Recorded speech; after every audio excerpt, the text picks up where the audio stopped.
ప్రపంచంలోనే అత్యంత ధనవంతుడని తానేనని ప్రధాని నరేంద్ర మోదీ అన్నారు. ఎందుకంటే తనకు కోట్లాది మంది మాతృమూర్తులు, అక్కా చెల్లెల ఆశీస్సులు ఉన్నాయని చెప్పారు. తమ ప్రభుత్వం మహిళలకు గౌరవంతో పాటు వారికి సౌకర్యాలు కల్పించేందుకు అత్యంత ప్రాధాన్యమిస్తోందని ప్రధాని మోదీ తెలిపారు.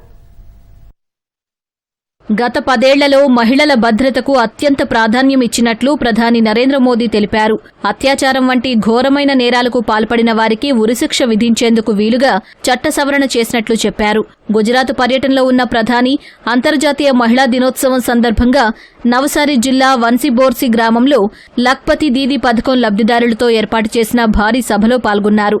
ఈ సందర్భంగా 2.5 లక్షల మంది మహిళలు సభ్యులుగా ఉన్న 25,000 స్వయం సహాయక బృందాలకు 450 కోట్ల ఆర్థిక సాయం అందజేశారు. మహిళల సారథ్యంలో భారత్ అభివృద్ధి పదంలో సాగుతున్నట్లు ప్రధాని మోదీ తెలిపారు. మహిళలకు గౌరవంతో పాటు సౌకర్యాలు కల్పించేందుకు తమ ప్రభుత్వం అత్యంత ప్రాధాన్యమిస్తోందని చెప్పారు.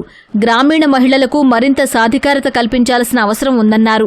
కోట్లాది మంది మాతృమూర్తులు, అక్కా చెల్లెళ్ల ఆశీస్సులు ఉన్న తాను ప్రపంచంలోనే అత్యంత ధనవంతుడినని ప్రధాని మోదీ చెప్పారు.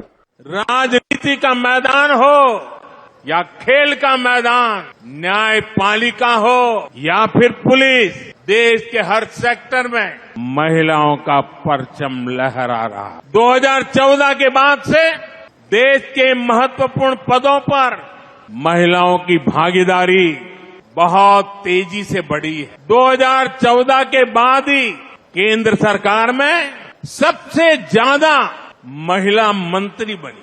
संसद में भी महिलाओं की मौजूदगी में बड़ा इजाफा हुआ। जिला न्यायालयों में महिलाओं की उपस्थिति 35% से ज्यादा पहुंच गई है।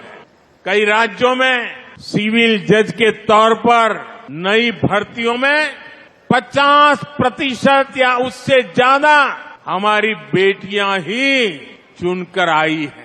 అంతకుముందు ప్రధాని మోదీ లఖ్పతి దీదీ పథకం లబ్దిదారులతో ముఖాముఖి నిర్వహించారు. ప్రేరణా సంవాద్ పేరుతో జరిగిన ఈ కార్యక్రమంలో మహిళలు తమ అనుభవాలను పంచుకున్నారు. 2023లో లఖ్పతి దీదీ పథకాన్ని ప్రారంభించిన కేంద్ర ప్రభుత్వం వ్యవసాయం, పశుపోషణ, చిన్న పరిశ్రమల ద్వారా ఏడాదికి ₹1,00,000 ఆదాయం కలిగిన స్వయం సహాయక బృందాలను లఖ్పతి దీదీలుగా గుర్తించింది. అంతర్జాతీయ మహిళా దినోత్సవానికి సూచికగా ప్రధాని మోదీ పాల్గొన్న ఈ సభకు పూర్తిగా మహిళా పోలీసులతో భద్రత ఏర్పాటు చేశారు.